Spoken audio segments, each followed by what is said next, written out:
বন্ধুরা, আমি পিঙ্কস পূজা তোমাদের সকলকে জানাই আমার চ্যানেলে স্বাগত। আজ তোমাদের সঙ্গে আমি যে রেসিপিটা শেয়ার করতে চলেছি সেটি হচ্ছে তোমাদের দাদা ভাইয়ের একটি রেসিপি। ও খুব পছন্দ করে এই জিনিসটা। ফিশ ফ্রাই বা ফিশ ফিঙ্গার বানানোর পর যেই অবশিষ্ট মাছটা থাকে সেই মাছটা দিয়ে এই ধরনের রেসিপিটি তোমাদের দাদাভাই বানায়। ওর কাছ থেকেই শেখা আমার এই জিনিসটি। হাজব্যান্ড ও ওয়াইফ আমার মনে হয় যে দুজনই একটা সংসারের দুটো পিলার।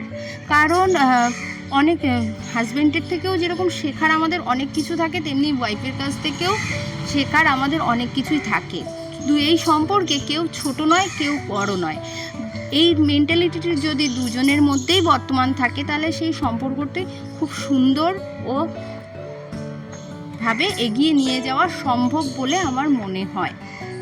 তাই যেহেতু আজকে রবিবার বিকেল, তাই সন্ধেবেলা বাবা মা দুজনেই বাড়িতে ছিল, তাই জন্য আমি আজকে বেশি কথা না বাড়িয়ে চটজলদি করে ফেলেছি এই রেসিপিটি। আর সন্ধেবেলা গরম গরম এই ধরনের পকোড়া আর তার সাথে বানিয়েছিলাম ভার্জিন মোহিতো।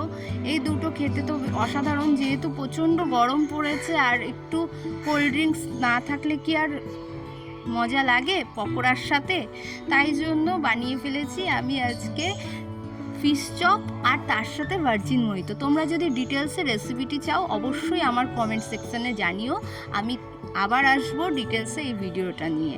আজকের জন্য টাটা। আর আমার ভিডিও কেমন লাগলো অবশ্যই কমেন্টে জানাবে। যদি ভালো লেগে থাকে লাইক করে দিতে ভুলো না। আজকের জন্য টাটা।